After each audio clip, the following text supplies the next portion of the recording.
Okay. So, meron tayong isang unit dito, no power. Ginamitan nyo na ba ng ibang cable? Opo, sir. Na? Opo, sir. Okay, ginamitan ng ibang cable. Yun naman pinaka-basic, mga kaibigan. So, tuturo lang natin sa kanila. Either, ang problema kasi dyan is pwedeng, meron din mga printhead, no? Na nagkukos ng shortage para sa logic board. So, ito, kung papansinin natin, medyo may kalumaan na rin. May mga stains na, no? Ayan. So, ang mahalaga, i-check natin kung wala namang nag-loose na connections dito.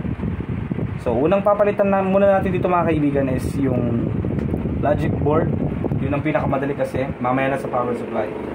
So, unplug natin. Tanggalin natin lahat ng mga connections. Ito yung connection ng power supply.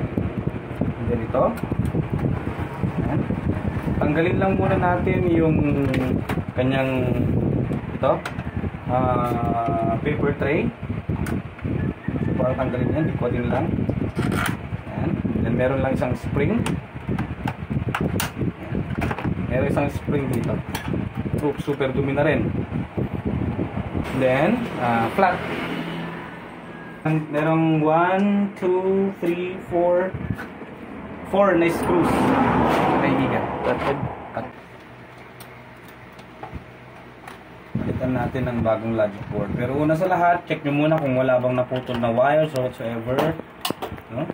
Dalawa lang kasi yung alam natin dito, mga kaibigan. Pwedeng yung logic board, pwede rin naman yung power supply. So try lang muna natin dito sa logic board.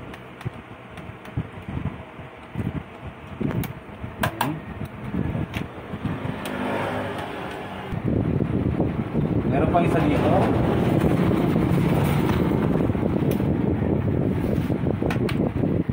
So kapag nagbabaklas kayo ng ganito, extra careful lang din dapat kayo. Ito, pansin ko parang meron na ring burnt part dito sa part na to, no? So palitan natin ng bago.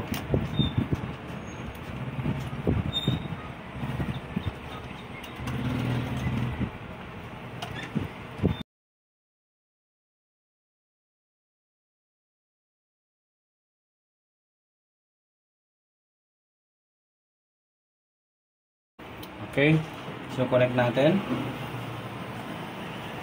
mga wires, power supply, connect natin.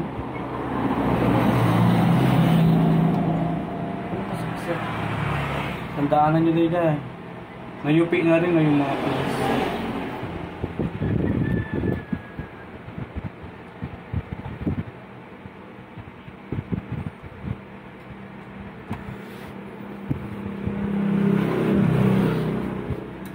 Cable.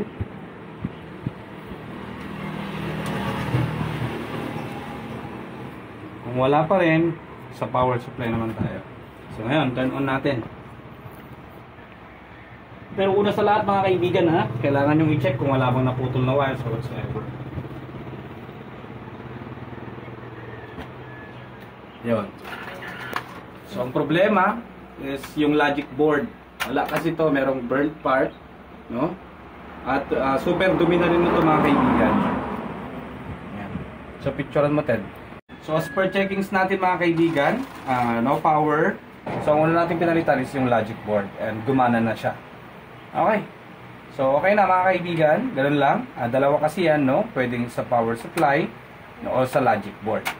Kasi yung power supply niya nasa ilalim pa kasi. Okay. So hanggang dito lang muna. Maraming salamat sa inyo. At ano ba natutunan? Yes, sir. Okay.